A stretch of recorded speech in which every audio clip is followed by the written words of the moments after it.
Orang 5 segundo, tandaan mo ito. Hindi lahat ng lalaki ay pinalalakas ng ingay. May mga lalaking hinuhubog ng katahimikan.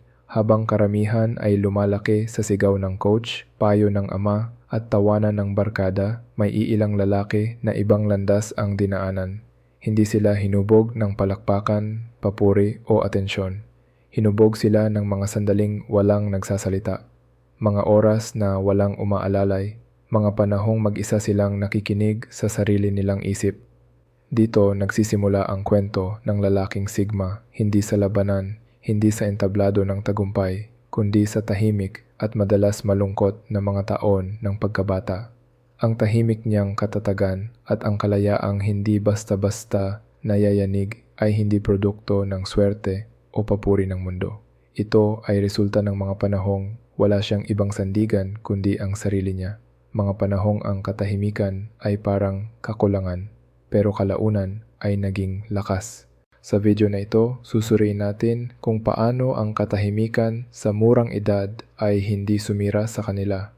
Sa halip, ito ang humubog sa kanila bilang mga lalaking hindi umaasa sa palakpak ng iba, hindi madaling matitinag at may malinaw na direksyon sa buhay. Hindi ito kwento ng kahinaan, ito ay kwento ng paghubog. Kung paano ang isang batang tahimik ay naging lalaking matatag. Part 1, ang pag-iisa sa paaralan, maagang pagsasanay sa disiplina sa sarili. Habang ang karamihan ng mga bata ay abala sa pakikipagkulitan sa palaruan, may isang batang tahimik na madalas nasa gilid. Hindi siya palaging tinataboy o sinasadyang iwasan. Kadalasan, iba lang ang takbo ng isip niya. Iba ang interes, iba ang paraan ng pakikipag-ugnayan. Hindi siya marunong o hindi interesado sa parehong laro ng pakikisama na ginagawa ng iba. Kaya imbes na pilitin ang sarili, pinili niyang manahimik at magmasid. Sa murang edad, naranasan na ng batang Sigma ang pakiramdam ng pagiging hiwalay. At dito, nagkakamali ang marami sa pag-unawa. Akala nila ang ganitong karanasan ay sugat. Pero para sa kanya, ito ang unang pagsasanay. Sa katahimikan ng pagiging mag-isa, natutunan niya ang isang mahalagang aral. Ang halaga niya ay hindi nakadepende sa dami ng kaibigan, sa pagiging popular o sa pagtanggap ng grupo. Hindi niya kailangang mag-perform para mapansin. Hindi niya kailangang magpanggap para mapasama. Dahil wala siyang makuhang kumpirmasyon mula sa iba, napilitan siyang hanapin ito sa loob. Doon siya nagsimulang bumuo ng sariling mundo, mga libro na nagpalawak ng isip, mga ideyang siya lang ang nakakakita, mga tanong na siya lang ang sumasagot. Unti-unti, natutunan niyang maging komportable sa sariling presensya, hindi dahil wala siyang pagpipilian, kundi dahil doon niya natuklasan na kaya niyang tumayo mag-isa. Ang batang kayang maging sariling kasama ay hindi natatakot sa katahimikan. At paglipas ng mga taon, ang batang iyon ay naging lalaking hindi umaasa sa audience para maramdaman ang halaga ng sarili. Hindi siya naghahanap ng palakpak para kumilos. Hindi siya nangangailangan ng pahintulot para magpatuloy. Ang unang aral ng lalaking Sigma ay simple pero mabigat. Kapag natutunan mong igalang ang sarili mo kahit walang nanonood, nagiging matatag ka kahit anong sitwasyon. Part 2. Ang tahimik na tahanan, pagiging sarili mong gabay. Maraming lalaking Sigma ang lumaki sa mga tahanang hindi maingay sa emosyon. Hindi palaging may yakap, hindi laging may paliwanag. Minsan, ang damdamin ay hindi pinag-uusapan. Minsan, ang katahimikan ang normal.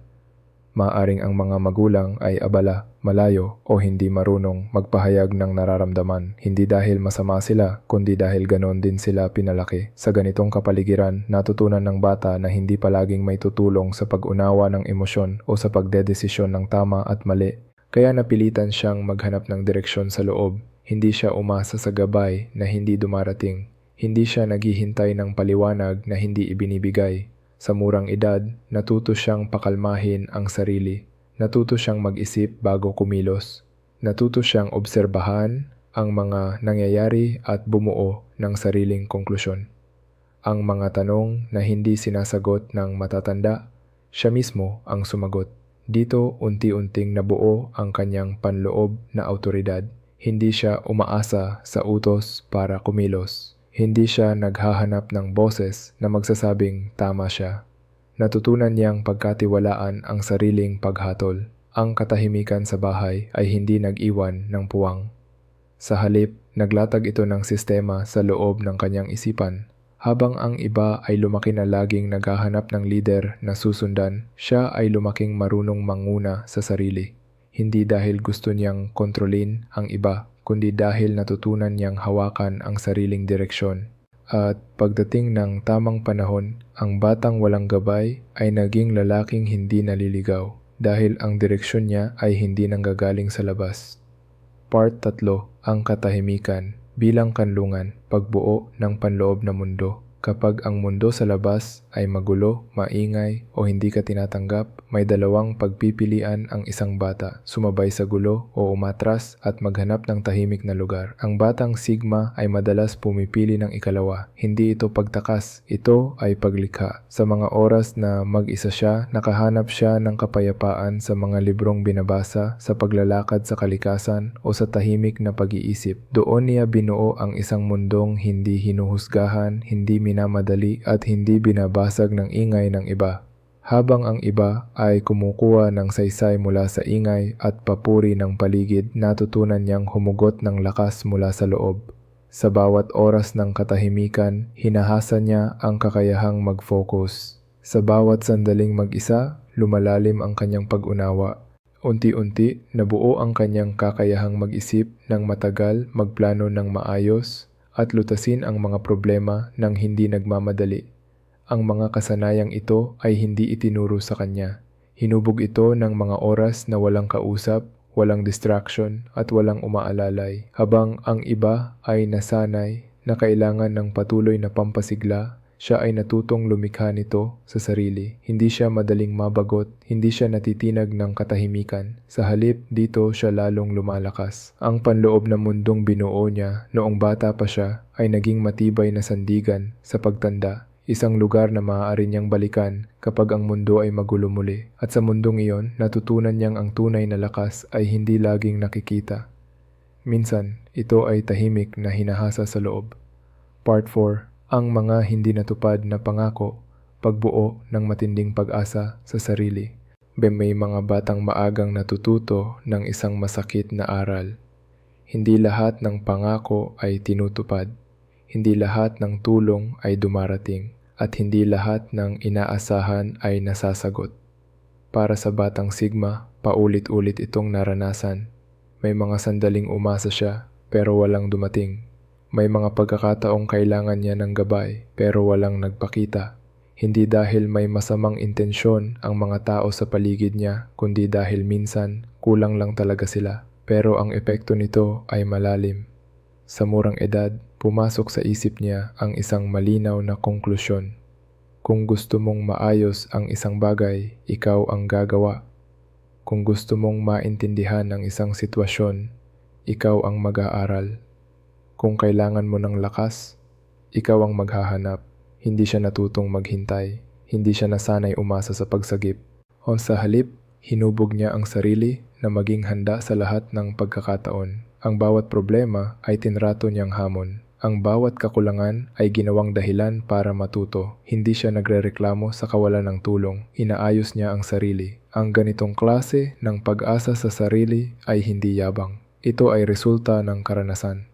Alam niya mula sa sariling pinagdaanan na ang pinakamaasahang sandigan ay ang sariling isip at sariling pagsisikap.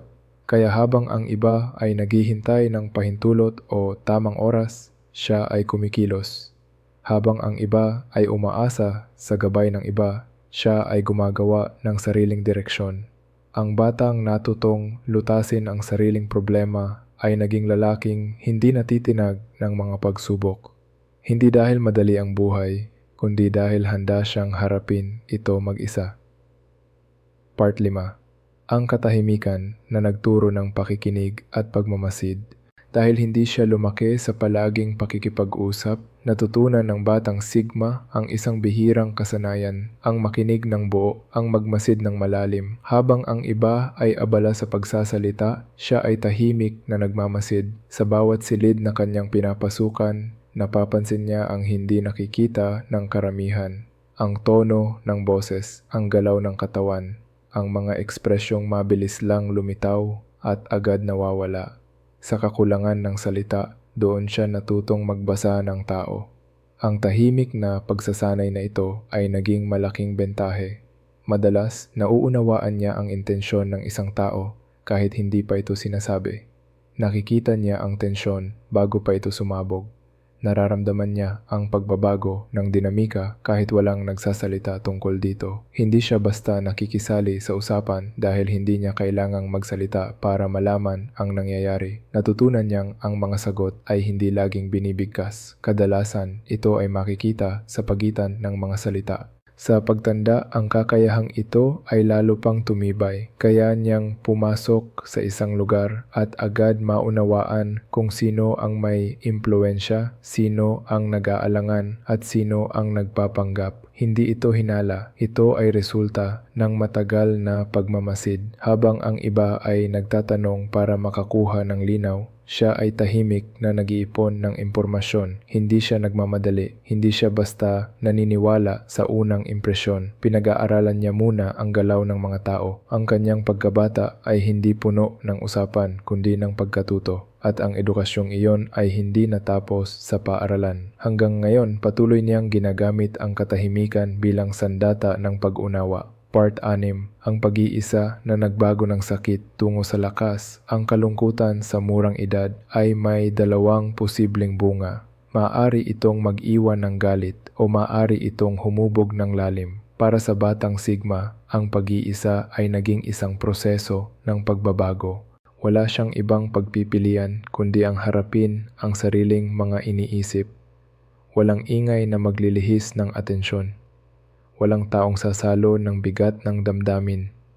Kaya natutunan niyang makasama ang sarili, unawain ang nararamdaman, at dahan-dahang ayusin ang loob. Sa paglipas ng panahon, ang takot sa pag-iisa ay nawala. Napalitan ito ng pagiging pamilyar. Hindi niya hinanap ang katahimikan dahil gusto niya itong ipagyabang, kundi dahil doon siya malinaw mag-isip. Doon siya nakakabawi ng lakas. Ang prosesong ito ang humubog sa kanya bilang lalaking hindi madaling matrigger. Hindi siya agad nagagalit. Hindi siya basta nadadala ng emosyon ng iba. Natutunan niyang huminto, mag-isip at pumili ng tamang kilos. Habang ang iba ay natatakot maiwan mag-isa, siya ay naging payapa sa sarili niyang presensya. Hindi niya kailangan ng tuloy-tuloy na distraksyon. Hindi siya umaasa sa ingay para makaramdam ng halaga. Ang sakit ng pag-iisa ay hindi nawala agad, ngunit sa pagdaan ng panahon, ito ay pinino, naging lakas ng loob, naging kakayahang tumayo kahit walang sumusuporta. At sa puntong ito, ang lalaking Sigma ay hindi na tumatakas sa katahimikan. Ginagamit niya ito. Part 7. Ang sariling sistema ng halaga, pamumuhay na hindi umaasa sa opinyon ng iba dahil hindi siya lumaki na palaging may nagsasabi kung ano ang tama, maganda o mahalaga. Napilitan ang batang Sigma na bumuo ng sariling paniniwala. Hindi ito nangyari sa isang gabi. Ito ay dahan-dahang hinubog ng pagmamasid, karanasan at pag-iisip. Hindi niya sinukat ang halaga ng isang bagay base sa uso o papuri. Sinukat niya ito base sa lohika, epekto at tunay na saysay. Ang mga interes niya ay hindi pinili para magustuhan ng iba kundi dahil may kahulugan sa kanya. Habang ang iba ay sumusunod sa agos ng karamihan, siya ay naglalakad sa sariling direksyon. Hindi dahil gusto niyang maging kakaiba, kundi dahil hindi niya kailanman natutong mag-isip bilang bahagi ng madla. Ang desisyon niya ay bunga ng pagninilay, hindi ng pressure. Dito, nabuo ang kanyang matibay na panloob na balangkas. Isang sistema ng halaga na hindi madaling yumanig, integridad sa kilos, kakayahan sa gawa, katapatan sa sarili. Ito ang mga pamantayang sinusunod niya kahit walang nakakakita. Hindi siya madaling impluwensyahan ng opinyon ng marami dahil ang tiwala niya ay nakaugat sa loob. Hindi siya nasisilaw sa katayuan o titulo dahil hindi doon nakaangkla ang kanyang dignidad. Para sa iba, ang ganitong katahimikan ay napagkakamalang lamig. Ang kanyang pagiging malaya ay tinatawag na kayabangan. Ang kanyang distansya ay inaakalang kawalan ng pakialam. Pero ang totoo, ito ay bunga ng matagal na paghubog. Isang batang hindi nasira ng katahimikan, kundi pinatatag nito. Ending. Maraming tao ang nagkakamali sa pag-unawa sa lalaking Sigma. Nakikita nila ang katahimikan bilang lamig, ang pagiging malaya bilang kayabangan, ang distansya bilang kawalan ng pakialam. Pero kapag binalikan mo ang pinagmulan ng lalaking ito, ibang kwento ang lalabas. Ito ay kwento ng isang batang hindi nilamon ng katahimikan. Sa halip, doon siya nag-ugat. Habang ang mundo ay abala sa ingay, palakpakan at opinyon ng iba, may isang batang tahimik na natutong makinig sa sarili. Sa kawalan ng patuloy na gabay, natutunan niyang pamunuan ang sariling buhay. Sa kakulangan ng suporta, natutunan niyang maging sandigan ng sarili. Ang lakas niya ay hindi pader na itinayo para itaboy ang mga tao. Ito ay pundasyong binuo niya noong wala pang nagbibigay sa kanya ng matibay na tatayuan. Ang kalayaan niya ay hindi pagtanggi sa ugnayan, kundi kakayahang manatiling buo kahit mag-isa. Hindi siya produkto ng mga sinabi sa kanya ng mundo. Siya ay hinubog ng mga sandaling walang nagsasalita. So at sa katahimikang iyon, may isang tinig na unti-unting lumakas. Ang tinig ng kanyang potensyal, ang tinig na nagsabing kaya niya. Kung ikaw ay isang lalaking tahimik, madalas hindi naiintindihan at sanay tumayo mag-isa, tandaan mo ito. Ang katahimikan mo ay hindi kakulangan. Ito ay pagsasanay. Ang pag-iisa mo ay hindi sumpa. Ito ay paghahanda. Ang tunay na kapangyarihan ay hindi palaging nakikita o naririnig. Minsan, ito ay hinahasa sa loob. At kapag dumating ang oras, ang lalaking hinubog ng katahimikan ay hindi kailangang magsalita ng malakas. Ang kanyang presensya pa lang, sapat na.